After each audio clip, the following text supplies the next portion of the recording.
Seperti yang tengah heboh dibicarakan berbagai media, Rusia dan Ukraina masih belum mengakhiri konfliknya. Namun, bukan hanya Rusia-Ukraina saja yang dulunya pernah berkawan lalu jadi lawan.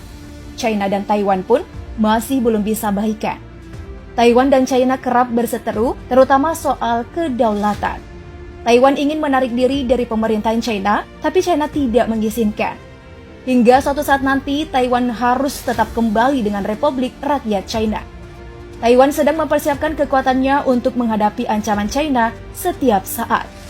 Bagaimana sesungguhnya kekuatan kedua negara ini? Inilah perbandingan militer China versus Taiwan. Namun sebelum lanjut, klik subscribe dan nyalakan bel notifikasimu dulu yuk. Update terus informasi terbaru dari teknologi populer.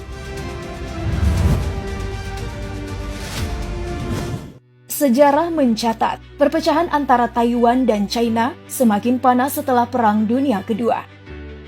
Namun sebelumnya kedua negara ini sudah terlibat perang saudara sejak tahun 1927 hingga 1949. Saat itu Partai Komunis China berusaha menguasai pemerintah China yang dipimpin Kuomintang. Partai Kuomintang yang notabene-nya sebagai partai nasionalis berusaha menyingkirkan kaum komunis.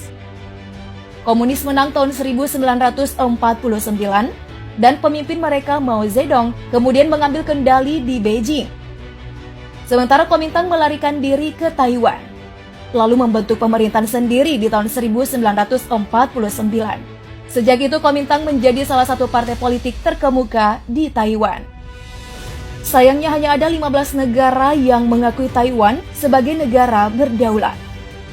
China terus melakukan tekanan diplomatik pada negara-negara lain untuk tidak mengakui Taiwan. Nah, keadaan dalam waktu tertentu atau disebut status quo yang baru muncul 30 tahun lalu.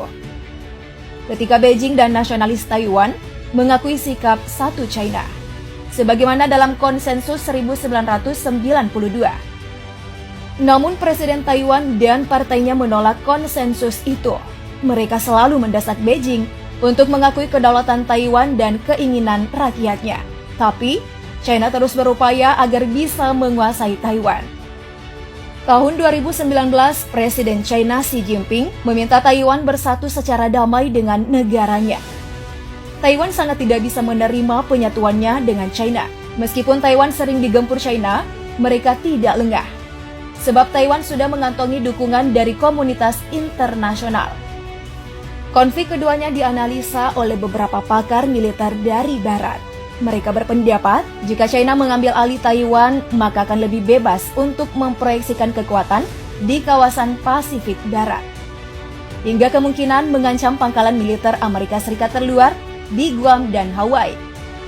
So, kekuatan militer China bisa saja dengan mudah melumpuhkan pertahanan Taiwan.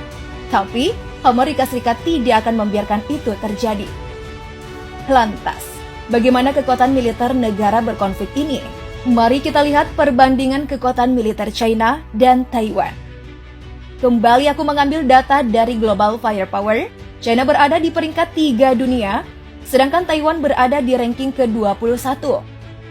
Sebagai negara dengan populasi penduduk terpadat di dunia, lebih dari 1,3 miliar penduduk, jumlah prajurit aktif yang dimiliki China pun terbanyak di dunia, yakni sebesar 2 juta personil aktif, 510.000 personil cadangan, dan 624.000 paramiliter. Sedangkan Taiwan memiliki 170.000 personil aktif, 1.500.000 personil cadangan, dan 11.500 paramiliter.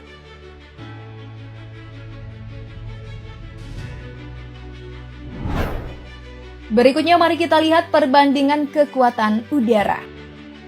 Pertama ada pesawat tempur, di mana China memiliki 1.200 unit, sedangkan Taiwan 288 unit. Pesawat serangan khusus China memiliki 371 unit, sedangkan Taiwan tidak memiliki 1 unit pun. Pesawat pengangkut China memiliki 286 unit, sedangkan Taiwan hanya 19 unit. Pesawat pelatih China memiliki 399 unit, sedangkan Taiwan 200